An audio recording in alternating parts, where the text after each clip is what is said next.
Green tea తాగితే weight loss అవుతుందనేది కేవలం అపోహ మాత్రమేనని సర్టిఫైడ్ డాక్టర్స్ కుంటబద్దలు కొట్టి మరీ చెప్తున్నారు.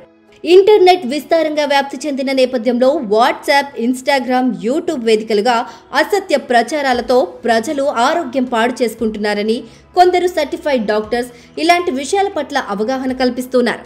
అలాంటి విషయాలేంటో ఇప్పుడు తెలుసుకుందాం. రోజు మల్టీవిటమిన్ టాబ్లెట్స్ తీసుకోవడం ద్వారా మీ రోగ నిరోధక శక్తిలో ఎలాంటి మార్పులు ఉండవు. అలాగే అవి ఎలాంటి జబ్బుల నుంచి కూడా మిమ్మల్ని క్యూర్ చేయవని వెల్లడిస్తున్నారు. బయోటిన్ తీసుకోవడం ద్వారా మీ జుట్టు గ్రోతే కాదు, సైజ్ కూడా ఇంక్రీజ్ అవ్వదంటున్నారు. అలాగే యోగాకి వెయిట్ లాస్ కి సంబంధమే లేదట. రోజుకి 3 సార్లు షుగర్లెస్ బ్లాక్ కాఫీ తాగితే స్టిటోటిక్ లివర్ వ్యాధికి గురవడం తప్ప పెద్ద ఉపయోగం లేదు. ప్రతిరోజు ఒక గుడ్డుని పచ్చసొన కలిపి తీసుకుంటే కొలెస్ట్రాల్ పెరగదు. బెల్లం, హనీ, షుగర్ కేన్లు వైట్ షుగర్ కంటే ఆరోగ్యమైనవేమి కావంట. అశ్వగంధ మీ స్ట్రెస్ని తగ్గించి నిద్రకి తోడ్పడుతుంది అనేది కేవలం మన అపోహ మాత్రమేనట.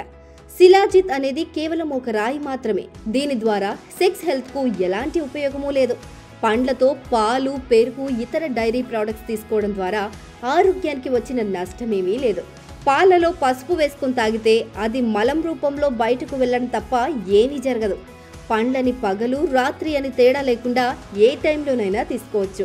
ఇక రెస్వెరాట్రాల్ మీ ఏజ్ని తగ్గించదు. మద్యపానంలో గుడ్ ఆల్కహాల్, బ్యాడ్ ఆల్కహాల్ అంటూ ఏమీ ఉండదు. ఏ ఆల్కహాల్ అయినా ఆరోగ్యానికి హానికరమేనని ఇంటర్నెట్లో కనిపించిన ప్రతి విషయాన్ని గుడ్డిగా ఫాలో అవ్వాల్సిన పని లేదని వైద్యులు తెలుపుతున్నారు. చూశారు కదండి, ఈ వీడియో కనుక మీకు నచ్చినట్లయితే లైక్ చేయండి, షేర్ చేయండి.